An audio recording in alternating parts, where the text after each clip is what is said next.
You ever get sticker shock? There's a lot more that goes into price and home service than you think.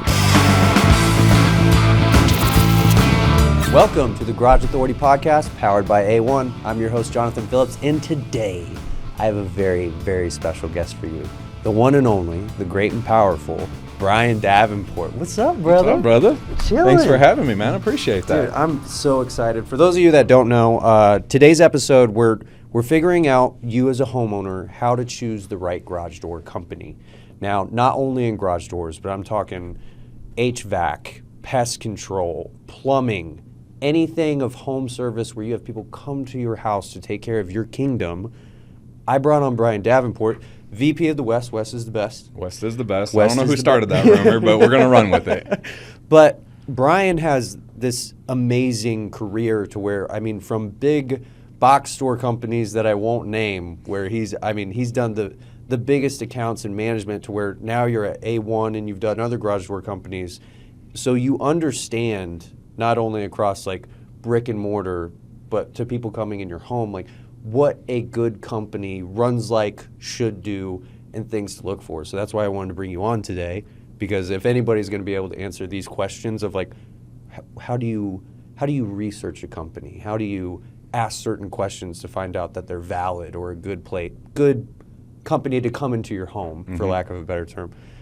This is the guy. Now, also, I'm very happy because back in the dizzy, 2021, a wonderful year for the world, me and my wife decided that we were done in Kansas City, and we got on an airplane and we flew out to Phoenix, Arizona from Kansas City, because I heard there was a garage door company out here that had a training school. And I came in here randomly one day with a blue shirt on that was too tight, and the buttons were, because I didn't have any money at the time, and pants that looked terrible, and at that time a man bun that was slicked back, looking like I was teaching karate school or something. And I walked straight into A1, and this guy took the time and took a chance on me. So this is one of my very close friends that I love and appreciate, and one of my mentors. So I'm very, very, very thankful for you to come on today. Thank you, John. Thanks for having me, man. Yes. I really appreciate it. And it's been phenomenal watching you grow with the company and the things that you've accomplished. And it's been my honor to be there right by your side the entire time. So thank you. Yes, dude. So we're going to get straight into it. So when a homeowner's researching a company online, like, what's the biggest green flags and red flags for any company that a client's choosing? Obviously with the way social media is, and, all of the various review sites that are out there, and now with AI making its presence known in all of that, it's very easy to get lost in the weeds of what is a good home service company, or what's a good company in general. Like, right. Who do I want to trust my home to, my life to, so on and so forth. So there are a lot of resources out there that will pretty much lead and guide you to help and select that. But you're right, trying to weed through what is real and what's not real is a very tricky thing when you're looking at those review sites. So, obviously, I think our primary as humans that have evolved with social media and on our online presence, we tend to resort to how many 5-star reviews do they have? What's their overall star rating? I want to go with a company that has like a 4.8 or 4.9. The first red flag that I can think of is if they have 5.0, like, you might want to dive a little bit deeper and see why. One of the things, obviously, is you're looking at the 5-star reviews, the number of 5-star reviews. How do they have so many 5-star reviews? Why is their ranking so high? If you go and look at a company that has like a 4.8 or a 4.9, but they only have 40 or 50 reviews, like, the number is the ratio is going to kind of be skewed a little bit, right? So you want to look and see how many reviews do they have across all platforms, not just your favorite platform, whatever social media site or review site you want to look at. Let's look at all of them, right? I think from my perspective and just kind of what I've seen, or what are those patterns in those reviews as well? What are the customers saying? Don't just look at the 5-star reviews, but actually look and read some of those reviews. What does that tell you? If they're all over the place, or like, well, if you're looking at the person that's leaving the review, for an example, and you're looking at a company in Phoenix, Arizona, and you're getting a review from Bismarck, North Dakota, you might want to stop and say, well, wait a minute, I'm reviewing this company here. Like, why am I getting why am I seeing a review from a completely different city or state that has nothing to do with my location? Right. And just ask those questions. Why is this happening? And then continue to dive further. And if you're seeing all what appear to be local experts, I know there are several review sites that have your local experts or your local guides that are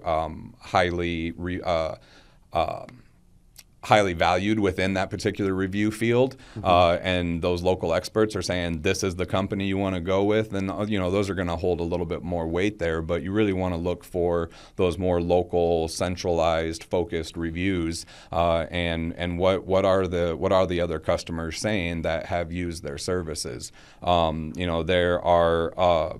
Like I said, it's not just about the star count. It's about the words that they're using as well. And are they calling out specific individuals within the organization? That's a huge one. That's a huge one to find out. Like, is this review real? Are they specifically naming an individual within that organization that helped them, whether it was the CSR, the call center agent, or the dispatcher, or the person that handled their order, or the technician that actually showed up, or the installer that showed up? Are they leaving such a good impression with that particular customer that customer went out of their way to not only remember their name, but then to go as far as to tell their friends, families, and neighbors, like, this is the guy that you need to go with, And I know, dating all the way back to when you were a technician, you were superb at getting those 5-star reviews and mentioning your names. Like, if we went all the way back to 2021, 22, we could find a slew of reviews that had your name on there, and that just shows that you take the time, that individual's taking the time to work with that particular customer, understand their needs, understand what they're wanting to do, and then be able to formulate or put the service together that's going to be able to ultimately help them out. So, again, it's not just the number of reviews, it's the quality of review, it's what are they saying in those reviews. And as far as red flags go, when you kind of look at the inverse, you look at the opposite end of the spectrum, sometimes you want to look at the 1-star reviews, the 2-star reviews, and see what they're saying. And listen, we're all human. We're all going to make mistakes. Whoever's showing up on the job site has the potential to make a mistake that day. We're all going to make mistakes, but that doesn't define who we are as a company either. Yeah. So, if somebody does go on there and leaves a negative review or has a bad experience that they're sharing with everyone, what's the company's response? Is the company responding right away, or within a couple of days at least, and saying, hey, this is not who we are. This is, I apologize for your experience. Please reach out directly. I would love to, learn more about your experience, or however it's, worded. That's the general sentiment of a true, legitimate company that does actually care about getting better, about improving, and about showing up every single day for their customers. I picked a landscaping company. I used to do it myself, but now, just with everything going on at work, a baby at home, the leaves are falling, and I'm just like, I'm getting behind on it. So there was one company that was a good price, and but I actually looked at the Google reviews, and I actually picked him because I thought he was funny, because he would get a bad review, and this guy was not professional about responding to it. He would air out all the dirty laundry, and just kind of like a bro thing. I was just like, you know what? I'm going to give this guy a chance. He's saying some pretty funny stuff. Probably the worst service I've had in my life. The 3 months that he was supposed to come, he never showed up. But then I got to another company, and then they kept naming this kid named Tim. They're like, this young man, like, I thought he owned the company. And then Tim called me on the phone while I was at work. He talked to me about it, told him my wife was home. He went into our backyard because I had a big brush pile because I had to cut down the trees. He just took them all for free. Wow. You know what I mean? Because I picked the guy that was mentioned about, and I was like, I want that kid. And I'm telling you, I'll never pick another landscaping company again. But getting onto that, and you alluded to it, that mistakes, and then companies have people like Tim that helps with my landscape. What is the difference between a good technician and a good company?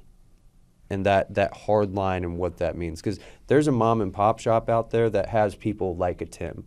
But there's also, and I hate to say it, like even at our company, there's maybe someplace across the nation to where a technician just made a bad call and wanted to be lazy that day. We're not perfect. Right. So how does that affect the client and how they should perceive a company?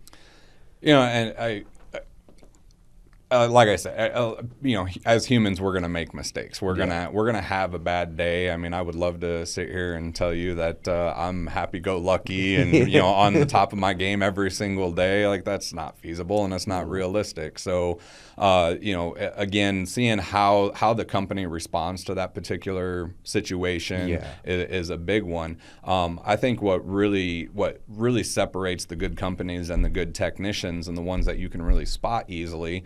How are they showing up, right? So you've made your decision now as a customer. You've made your decision. This is the company I'm going to call. This is the company I'm going to trust to come into my home.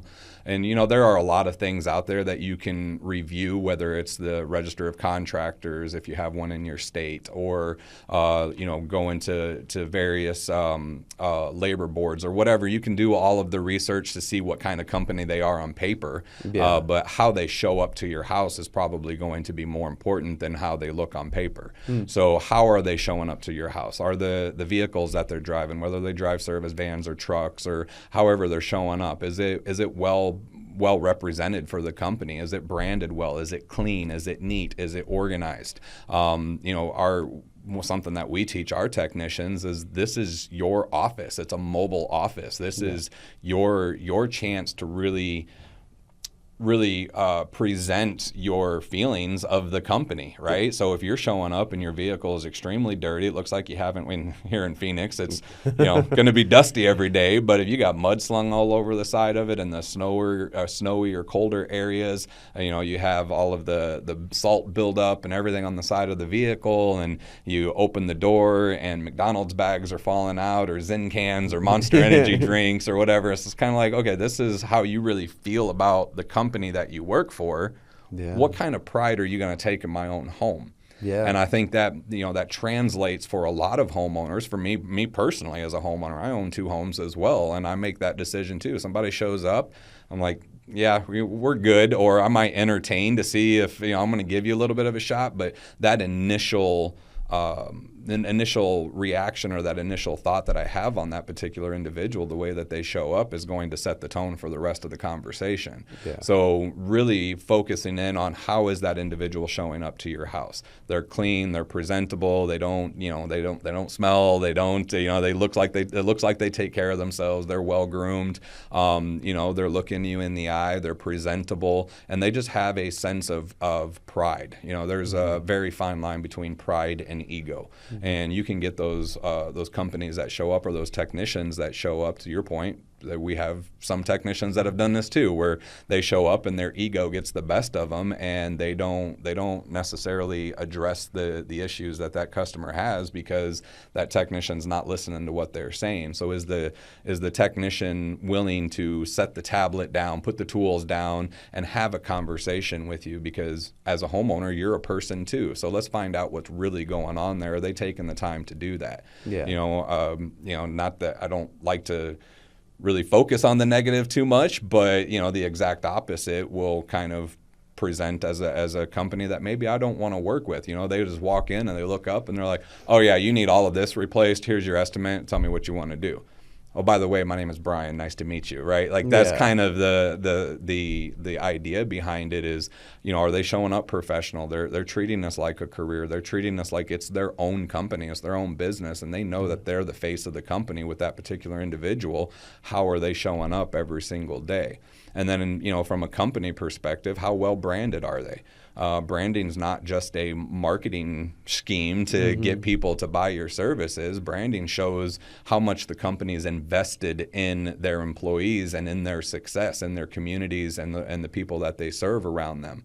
If they're showing up in unwrapped vehicles or they don't have the company logo on there.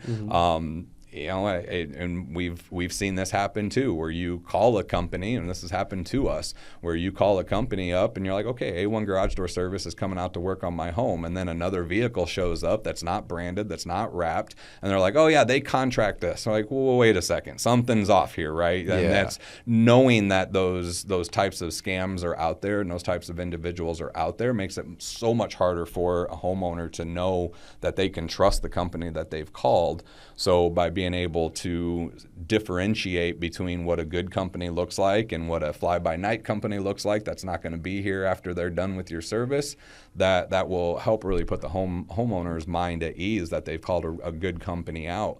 And then the final point I would like to make on that, and I haven't done this myself, but I've heard of other people that will go to employee review sites like Glassdoor. Yeah. What are the employees saying about the leadership within that team, within that organization? If they're going in like, yeah, I make a decent amount of money, but the owner is just cares more about making more money for himself, or there's really no guidance from the employees on how they feel they're being treated at work, right. Makes a big difference. And all the way back to my days in retail and the big box stores and the 20 plus years that I've been in various leadership roles, I've always been focused on my job as a leader, my job as a manager is to make sure that I'm treating my employees right, because if I treat my employees right, they're going to go out and treat their customers right. And then the customers are going to treat us right by referring their friends, families, and neighbors. So it's a domino effect that we want to happen. So when you have organizations or leaders within organizations, not necessarily organizations themselves, but the leaders within the organizations that don't show up for their employees every single day, that don't do what it takes to help them grow and help them win and help them learn, then that's going to come through in the service that you're receiving, because they're not going to be as engaged. They don't want to do what's right because their leaders don't care if they do what's right. So really focusing in on what are the employees saying about this organization, going on to LinkedIn and seeing the various reviews that they have on LinkedIn, and just so many different resources that you have available to go look at. It's not just about what that one review site from other customers say, but also being able to look internally as well. That Glassdoor, that's huge. I remember whenever you were teaching me, because you do have to kind of manage when you become a trainer, right? And I wasn't used to that outside the military. And I just remember one day I made the mistake in the training center of still trying to run it like the military a little bit, just a little bit. And then you slowed me down one day and you're like, a manager isn't a leader until they realize that it's a role of service and support. So that's huge. Looking at what employees are saying is going to help you really pick a company. Now, why do some companies feel like as soon as you show up, it's just like, oh, this company just makes sense. And then other companies come up and it just feels chaotic. Like, what do you think that is? As far as we've talked about them showing up, branded, are they taking care of themselves and their tools? And I know we're going to get a comment from some guy that is working so hard, and he's like, I don't have time to clean my truck. I get it, man. We're talking about big companies that you're picking. How do companies get to that point? And how can a client know? Is it that do you take a moment and go visit their actual branch? Are you looking at previous work maybe that someone else has used in the area and seeing how they felt about the company? How do you think you could give some going through the minefield for the client? It's a loaded question. It is. That is a loaded question. There's a lot to unwrap there.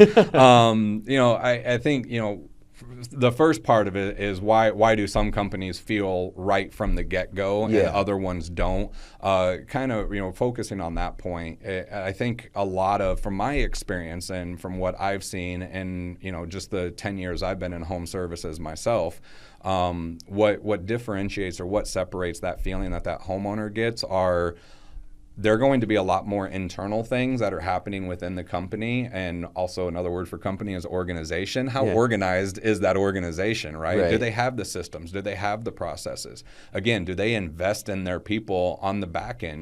We have an amazing team here at A1 that you don't ever see their faces. You might hear their voice on the phone, you might get an email from them, but you never really see what's happening behind the scenes because they're so busy making sure that, if we're talking talking about our call center agents as an example, or our call center manager, they're not worried. They're not focused on what the technicians are doing. They're focused on what the call center agents are doing. Do we have the right script in place to be able to make sure that we're answering those customers' questions, we're addressing their concerns? Do we have the right processes in place to make sure that it's happening in a timely fashion? Like, we live in a very fast-paced world that seems to just keep getting faster. Yeah. You know, with the integration of technology and more technology, and how it's just become a natural evolution. It's evolved naturally into our everyday lives.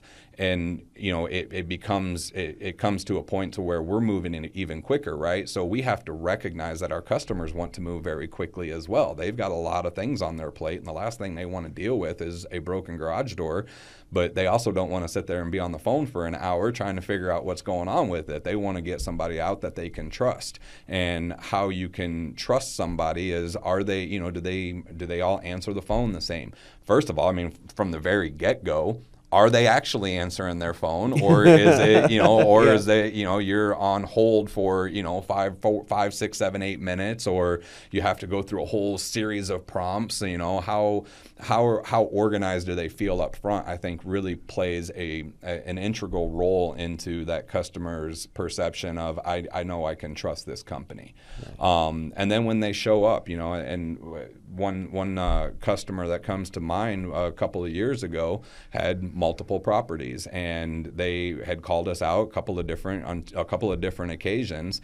And the first time, the technician did an absolute amazing job. You know, 5-star review. Customer loved us and said, I'm going to use you for the rest of my properties, and, you know, thank you very much for everything that you did. And then a short time later, had another situation in another property, and immediately said, I'm going to call A1 because I know they treated me right the first time. And then when that different technician ends up going to that house, and when that technician shows up, they get the same exact level of service that they got at the first house. Yeah. It's not different between technicians because, again, it goes back to the training, the systems, the processes that they have in place. Are they investing in their people to train them on how to use the software, how to use the tools properly, how to actually address the concerns properly? Are they investing in their people from a training perspective, like our training academy, or we, you know, all of our call center agents, our dispatchers, they go through a very rigorous training process to make sure that they are delivering that same level of customer experience that our customers have come to expect from us. Right. And if they don't, you know, unfortunately, this isn't the right seat or the right bus for you at this time, so we're going to move on. But ultimately, you know, when you, again, going back to what I, you know, mentioned earlier as far as the customer or the employee reviews and what the employees are saying about us, that comes through in the conversations that they have, that it's genuine, it's authentic, it's real, and it's not just something that is scripted. It's not something that, okay, I've got to sit here and read this and say exactly this, or I'm going to get yelled at. It's going to come through in the tonality all the way up, you know, and there's several touch points with customers until the technician arrives at the customer's house, but every single step along the way, you get that same feeling based off of the conversations, being real, being authentic, being genuine. And then the technician shows up and they do the same exact thing. Now you have that sense of trust, and now you know that this is what's going to separate this company out from everyone else, is that this is exactly how they show up every single day. Consistency through every single position that you come in contact at that company. That's huge. Now, taking off the leadership and VP hat, I want to talk to you as a homeowner yourself. What are things when you hire people to work at your home? Because, you know, I remember when you were getting your home done, I mean, there's a lot of decisions to be made whenever you're building a home, you know, whether it's the backyard or conversations we've had that, you know, what you want to do around the pool. What, when you're picking a company, are just like non-negotiables you're not going to compromise when picking those services that you've had to do for your home improvements? I think the number one, I guess 1 and 2, the top two things, the top two words that come to my head when you ask that question are honesty and integrity. And yes, I do think that there's a difference, right? I can be completely honest with you and tell you your garage door is completely jacked up and you need to replace everything. Yeah, that's being honest. But the integrity that follows behind it, right? Like, and this situation happened to me, and of course I won't mention the name of the company, but this happened to me personally as a homeowner, where it was actually a company that was referred over to me by one of our technicians who ran into this company out in the field and started using them on their own home. And then I started having issues, and I reached out. I was like, "Hey, this part of Phoenix, like, who do you guys use? Like, who do you guys have out here?" And one of our technicians was like, "Oh, hands down, bar none, you've got to call this company. Give this guy a call." He didn't hand me a card. He actually texted to me. I don't know why I did that. We're in the 21st century. But he texted me the number, and I ended up calling that company, and they ended up coming out. And the first interaction I had with them, like, immediately, I was like, "Okay, they're gonna shoot me straight, right? They're not going to feed me a line of crap. They're not going to BS me." And like the guy was very genuine, very honest, and just came through like he legitimately cared. Like, his concern was for the condition of my house and how he was leaving it. They walked in, and it wasn't just, he didn't just walk into the house when I opened the door. He asked for permission first. May I come in? Well, of course you can come in. You have to. The unit's inside. You need to come inside to see what's going on. But it was really just that he had enough integrity within himself, enough respect for himself, that it showed up in the way that he presented to me. The exact opposite end of that spectrum is I've also had individuals that have come in and also with the same company, they just immediately walked in and was like, "Oh yeah, you need a whole new system." I'm like, "Oh really, a whole new system? Like, why do you say that?" And kind of went on. He's like, "Well, this isn't really the best type of system." And I was like, "Okay, well, you do realize I just built this house less than 2 years ago, and this system's only 2 years old. So why should I go ahead and spend $30,000 with you on a whole brand new system right now?" And that kind of, set it off the other way for me, to where I was getting ready to just be like, "You know what, I'm done with you guys." Ended up mentioning something to someone within that company, and next thing you know, the owner's son is actually showing up, who is a manager for that company as well. The owner's son ends up showing up and setting the record straight and helping put my mind at ease, and was just real and genuine and authentic, and appreciative of me as a customer, because he knew without me they weren't going to be able to thrive. They weren't going to be able to make money. I mean, businesses are there to make money and to grow. There's no hidden secret about that. Right. And he knew that without me as a customer, that was just going to set him back. So he went out of his way. He came out on his own time, and he fixed it. Exactly. So back to what I had said earlier, if we're going to make mistakes, what are you going to do to correct those mistakes? I personally witnessed that as a homeowner, and I ended up signing up with their lifetime maintenance plan, right? Like, after that, they contacted me like, "Hey, we have a new maintenance plan for X amount of money. It'll be as long as you own the home, we will come out and maintain your unit for you." And after that third interaction where they came out and made it right, it was a no-brainer for me. Like, yeah, here you go. So now I'm on a lifetime maintenance plan with that company, because they showed up, and they showed up with honesty, they showed up with integrity, and they were willing to admit where they were wrong and corrected it, and we were able to move forward. Man. It's not just picking the home companies. You can do all the research, but I think the biggest thing that I can take from today is, even when mistakes are made from just one bad apple at that company, how's that company going to respond and take care of you? Brian, thank you so much for coming on. I have a very special episode in the future that I need your help with. But for today, thank you so much, brother. You got it, brother. Thank you.